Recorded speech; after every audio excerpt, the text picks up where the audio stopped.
Hi all, it's Eli here with the penultimate episode in this season of The Axe and Crown. There's one more episode after this, but we've got a bunch more bonus stories on the way on our Patreon feed in the weeks ahead. We're going to go on a road trip, we're going to meet some of Gubbin's family, and we're going to find out what he likes to read. That's all available to our specialist level patrons at patreon.com/albasalix. Link in the show notes. Thanks as always to our supporting producers this season, Kim Bellinger, Ryan Cushman, and Kona. And listen out for a special cameo from Thoreau Smiley, creator of fabulous podcasts like Attention Hellmart Shoppers and 1994. Hit it!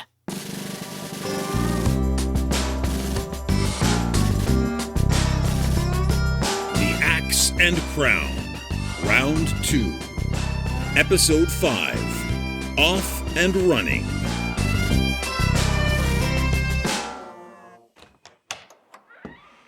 Morning, guys. Hey, Stan. Hey, Stan. How was the market? Oh, so good this morning. I got some amazing cheeses for brunch tomorrow. I got some new candles for the tables, especially for table 3. Oh, and I met this amazing woman who's running for town council. I'm confused. About what? You used amazing and running for town council in the same sentence. Look, I'm being serious. Her name's Constance Moldvay, and she's all about making the city safer for everyone. Better roads and sewers, cracking down on polluting industries. I told her we'd vote for her. Now, see, there are 3 things wrong with that statement. First of all, you ain't me, and you don't get to say who I vote for. Yeah, sorry, I just got overexcited. Especially because, secondly, I don't vote. Wait, what? Gubbin. You have to vote. Councilors, they're all the same. They say they're gonna stop corruption and help the poor and blah-de-blah-de-blah. And then they get elected and whoops, it just all slipped out of their mind. And the rare time they do come up with a good idea, the king and or queen suddenly decides, nope, can't possibly do that. So what good are they? Listen, Constance is different. She gets things done. Look, it says it right here on the pamphlet. See, she gets things done. I see that. Do you remember when Pomfritz's potions were dumping their effluent into the river? Jeez, that sounds bad. Are you kidding? It was great. That big outbreak of flying fish, you could walk out the front door here and catch them without a boat. We were serving those up all summer. Yeah, but it wasn't just the fish. Do you know how many kids were born with 3 eyes that year? Is that where they all came from? I was wondering. Hey, it was great for the hat business here in town. Hiding all those third eyes, they had to pull them down low. They looked really fashionable, those kids. It's worse than that. It turns out old Mr. Pomfritz was good buddies with the Lord Mayor. So no one was doing anything about the dumping except Constance Moldvay. She led a big protest outside the town hall. Keep our river clean. Nix the elixir mixers. They had to clean up or move out of town. So they cleaned up? No, they moved out of town. All their potions are brewed in Balgamar now. Yeah, that figures. Yeah, too bad for all the folks that work there. The point is, it worked. No more third eyes, no more fires breaking out on the river. Yeah. Hooray for Constance. And that's why I'm voting for her. No, you're not. Which brings me to my third point. This pamphlet says Ward 2. You're living on the other side of the river now, kid. Oh, darn, you're right. I didn't even think about that. Wait, what ward are we in anyway? Yeah, this is Ward 7, South Shore Bogtown. Who's our current councilor? Mr. Duffin Braithwaite. Used to run a big shipping company down at the docks. He's been on the council for about 1,000 years. Barely shows up for meetings anymore. Just collects his pay and goes off to play golf with his developer buddies. Drives me nuts! Look, we need someone like Constance to run in our ward. Huh. You ever think about running for council, Uncle? I had not considered it. No. People would totally vote for you. You're a fixture in this neighborhood. This place is a beloved institution. If you say so. I do say so. You think I got time to sit on my butt in the council chambers listening to speeches about sewage treatment options? You said the incumbent guy never shows up to council meetings. Let alone getting out there, shaking hands and smiling big fake smiles for the voters. Come on, Gubbin. What about you, Stan? Me? You're a prominent local business owner now. You're head of innovation, overseeing the transformation of the Axe and Crown. Oh, well, I'm sure I try, but you know that. Thank you. I don't know anything about politics, so it's... Stan doesn't have the nerve for politics. Yeah. I think of him as a soft little bunny man. Okay. You put him in a debate against a throw pillow, and I guarantee you, 10 minutes in, he's going to say, "Oh yeah, right, Mr. Pillow. I didn't see it that way before. I better take a nap." Uncle. Am I wrong? No, you're not wrong. And I love pillows. They're so nice. They are, aren't they? How about you, Betula? You got more nerve than me, that's for sure. And you follow goings-on in the neighborhood, right? Well, I like to keep up to date, but politics isn't really my wheelhouse either. Well, you'd be great, though. You're down to earth, forthright, honest. No, I mean, how does this Braithwaite guy keep getting elected? Is he just a really likable guy? Are you kidding? Everyone hates his guts. His family employs a ton of people, but meanwhile, he's been trying to undermine the guilds for years. You'd think they'd be organizing against him. They are! But that's where money talks. He's got 1 million crowns from the shipping business, and who knows how many other big companies lining his pockets. He can outspend his opponents 100 to 1. Really? Yeah, running for office is expensive. There's printing, signs, staffing. Paying off the right people at the palace and town hall. And these companies are paying how much to finance him? Thousands. Tens of thousands. Not to mention all the wine and carriages and trips to Maluria. Nice work if you can get it. The question is, how to get it. Yeah.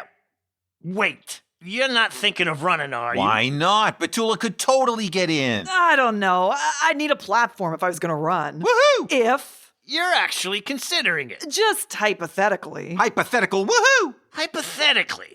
Start with cutting back property taxes, huh? Essie over on Anchor Street, she's about to lose her deli because she can't keep up. These new places can afford to pay, though, Uh-huh. like the Badger and Bucket.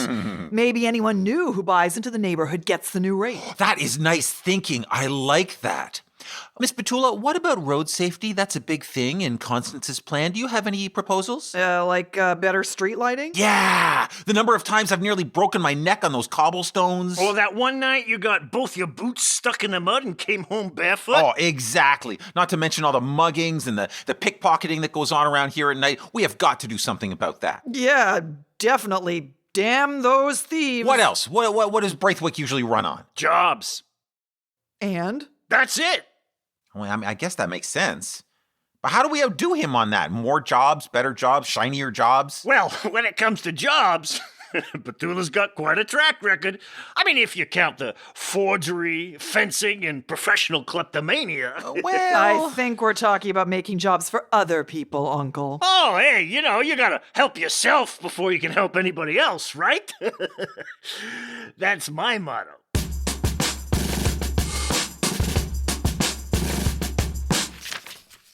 Okay, so it looks like we've got 5 candidates in the running. There's me, Duffin Braithwaite, and 3 others. Vincenzo Funk wants tuition cuts and a freeze on swan boat fares. Ah, he's just a kid. He's not gonna be a threat this time. Grinelda Blank. Is she running a game?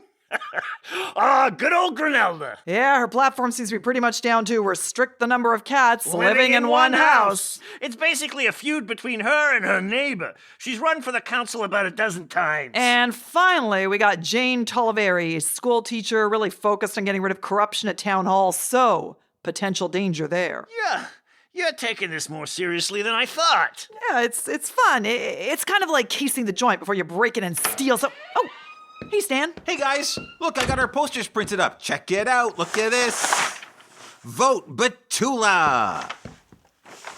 Wow. Is that supposed to be me? Yeah, well, we were in a bit of a hurry and you weren't there to pose for the portrait, so I just, described you. That explains why you're wearing a suit. Well, I thought it would be good if you look, kind of professional. I mean, it's not a bad look. Keep the South Side affordable. Hard to argue with that slogan. What am I holding? a baby. That's a baby? Why is it wearing a suit? Oh no, that's supposed to be a troll baby, isn't it? Well, it didn't seem right to put you on a poster holding somebody else's baby, so... and now everyone's gonna think I'm a mom. Look, I just thought holding a baby would make you seem more trustworthy and approachable. Stop laughing. Stop it. Fine, if that's what it takes. Yeah, it might resonate with the parents out there. Yes, exactly. Definitely the ones with really ugly kids. Yeah, it looks a little like a tiny gubbin. Oh, it can't be me. It's wearing a suit. Okay, team, what do you say? Time to get out there and slap some posters on walls. There'll be someone getting slapped, all right. I'm sorry. I'm sorry. This is all new to me. I didn't realize the campaign was already on. The campaign is always on, Betula. I mean, no one's ever walked up to me and asked me point blank like that before. You sure surprised that guy, though. How do we know you're not a crook like all the rest? Yeah, what was I supposed to do? Well, tell him in glorious detail about all of your exploits as a professional thief, apparently. You said the whole idea behind this campaign was honesty. An honest image. There's a huge difference between that and actual honesty. So lie and then lie about lying. As usual. Oh man, I suddenly feel sick to my stomach. When did you steal an antique carriage full of jewels anyway? A couple months ago. It was parked right outside the palace, too. Oh, Betula! Dan, I worked for a Mayorian gangster. I've done a lot more than steal a few Oh, things. jeez, I don't want to know this. Oh, it's fine, Stan. You saw that guy. He was impressed. Yeah, but if word gets out... Oh, we'll be fine. We just gotta spin it the right way. Spin it? Spin it how? Well, we're in Ward 7. It's a rough neighborhood. What percentage of the people out there haven't been tempted to steal a little something now and then? I think that you will find that most of our neighbors are honest, hard-working folks. Gubbin's right. They're also going to understand the pressure someone faces living here, and that it may lead them to take on activities that are not on their face legal. Ah, well said, niece o' mine. I mean, I guess it shows initiative, and what could we say? It shows organization. Yes, absolutely. It took 6 of us to pull off that carriage job, and it needed days of planning. Well, that's good. A proven track record of management and leadership. A team player, but decisive. I don't like this anymore. It's okay, Stan. You don't have to be out there doing the talking. But talking is what I'm good at. Lying, not so much. Okay, well then just believe what we tell you and repeat it to whoever you meet. Oh, boy. I'll tell you, this is how we attract the big money to our campaign. I'm going to go see if the printer has our pamphlets ready yet. Ah, jeez. What are we gonna do with that kid? Oh, he'll be fine. Stan's always fine. He just gets nervous when we try something new. Or tell the truth? Yeah. The look on that fella's face. I actually thought his eyes might fall out. I am starting to like this running for office thing. It's more fun than I thought. Well, I believe I shall freshen up before the afternoon rush starts. All right, I'll get these posters and things out of the way. All right. Oh, hey there, we're not open until 4:30. Oh, I'm not looking for a drink. Are you Betula? Yeah, that's me. Forgive me, you don't look exactly like your posters. Yeah, sure. Can I help you? Yes, we'd like to talk about how we could assist you with your campaign. Well, that's awfully nice of you. When you say we, who exactly is that? Stuart Bathbridge. I represent Mr. Corp Energy. It's a pleasure to meet you, Betula. The Axe and Crown, starring Hugo Jones, Art Carlson, and Marisa King. Written and directed by Eli McIlveen and Sean Howard. Sound design by Eli McIlveen. Produced by Sean Howard. If you enjoy the show, check out our Patreon. You can get early access to episodes, plus all new bonus stories and an invite to our wonderful fan community on Discord. Look for the Patreon link at albasalix.com.